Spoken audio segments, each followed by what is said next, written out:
people make bonds and blend relationships in ways that are redefining what it means to be family. Our particular redefinition is nothing new, however.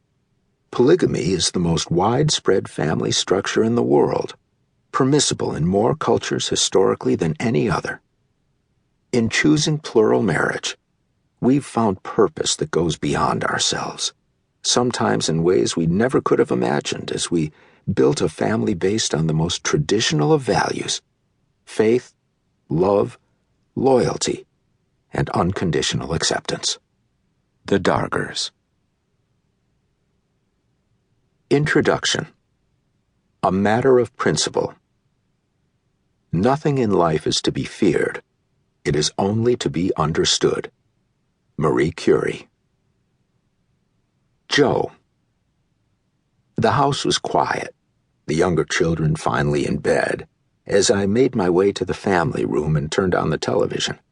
For weeks, I'd been hearing about the finale for the first season of HBO's series about polygamy, Big Love. That evening, as the episode began, I felt a panicky, butterflies-in-the-stomach sensation. HBO was about to showcase an event plucked from my own life. I am a polygamist. I live in a suburb of Salt Lake City, Utah, with my 3 wives, Alina, Vicki, and Valerie, and our 23 living children.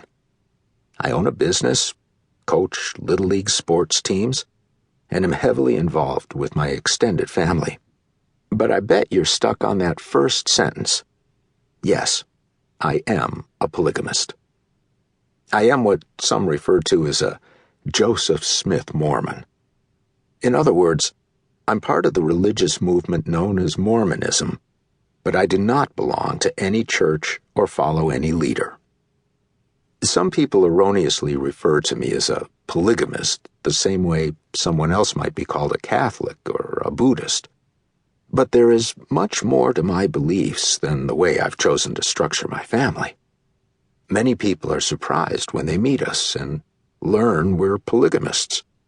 Strangers expect my wives to be dressed in conservative clothing and have their hair in French braids, not dressed fashionably with stylish haircuts and makeup, jobs, and children in public school.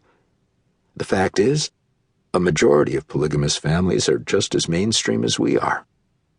Polygamy technically means multiple spouses of either gender, while the word polygyny refers to a man with multiple wives. When fundamentalist Mormons use the term polygamy, they're endorsing only multiple wives, not multiple husbands.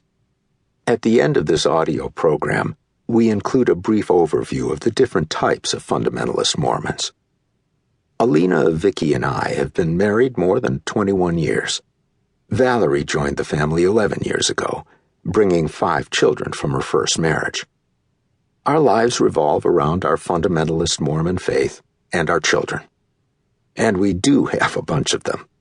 We have 6 college-age children, 14 children in grade school, and 3 preschoolers, including Victoria, who, at 1, is the newest addition to the family.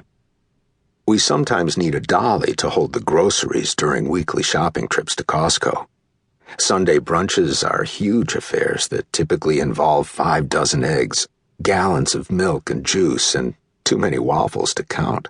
My weekend honey-do list is often pages long, and my wives have had to become master strategists in order to keep track of who needs to be where and when.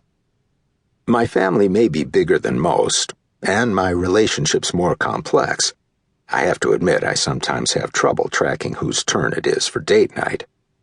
But in reality, our lives aren't much different from those of our neighbors. I don't have time to watch much television, and to be honest, I don't care for the content of most cable shows. If it weren't for the P word, I wouldn't have been tuning into HBO that night in June 2006. In fact, I was shocked when I first learned HBO was doing a series about a polygamous family, and I expected the worst. I figured the show would make us out to be a bunch of kooks. At the time, there was a lot of national media attention focused on a polygamous sect in Utah, whose leader had been accused of crimes and was then